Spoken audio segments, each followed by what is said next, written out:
আমি একটা মেয়ে নিয়ে থাকতে পারি না, তাই আমি 10-12টা মেয়ে নিয়ে থাকি। আজ যে আমি খেলছিলাম সিএস, আর প্রথম রাউন্ডে আমি কিছুই করতে পারি না, কারণ আমার সব ছিঁড়ে নিয়েছিল, তাই আমি যন্ত্রণায় ঘায়েল হয়ে পড়েছিলাম। কিন্তু যে মেয়েটা আমার প্রথম রাউন্ডে ছিঁড়েছিল তার আমি এই রাউন্ডে ছিঁড়ে দিই। তারপর ভাবি যে গ্লোয়ালটা ফাটিয়ে কিলটা নিয়ে নিই, কারণ আমাদের টিমে অনেক কিলচোর আছে। যেমন আমি লাস্টের ম্যানটাকে আমি 2টো শট ঠিকই কিলটা নিয়ে নিই। তারপরের রাউন্ডে এমন হাব ভাব করছিলাম যেন ওয়ান ট্যাপ মারবো, কিন্তু সেই বডি মেরেই কিলটা করলাম।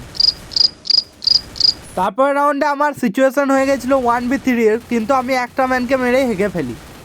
তারপর রাউন্ডে আমি রেগে যাই আর একটা বন্ধুর কিল চুরি করে নিই, আর আমার রাগ কমে যায়। আর একটা ম্যান উপরে বসে হ্যান্ডেল মারছিল, তো আমি যে তারপর আমি বেশিক্ষণ রাখলাম না, না যা ভূত হয়ে আমাকে মারতে পারে। তারপর নিচে নেমে দেখি একটা ম্যান আমার তেল চুরি করছিল, তো ওকে এক থাপুড়ে মেরে দিই। লাস্ট ম্যানটাকে আমি কিল চুরি করে মারার প্ল্যান তো ছিল, কিন্তু মারতে পারি না বলে আমার অর্ডারটা চলে যায়। তারপর এই রাউন্ডে একটা ম্যানকে আমি টুক টুক করে নক করে দিই। ওইখানে আরেকজন ওকে রিভাইভ দিতে এলো, ওকেও নক করে দিই। আর লাস্ট ম্যানটাকে উড়ে যে এখানে গুলি চালিয়ে দিই, কিন্তু ও মরে না, কিন্তু জোনের ড্যামেজে ভাই ফিনিশ হয়ে আমার এখানে বুইয়াটা হয়ে যায়।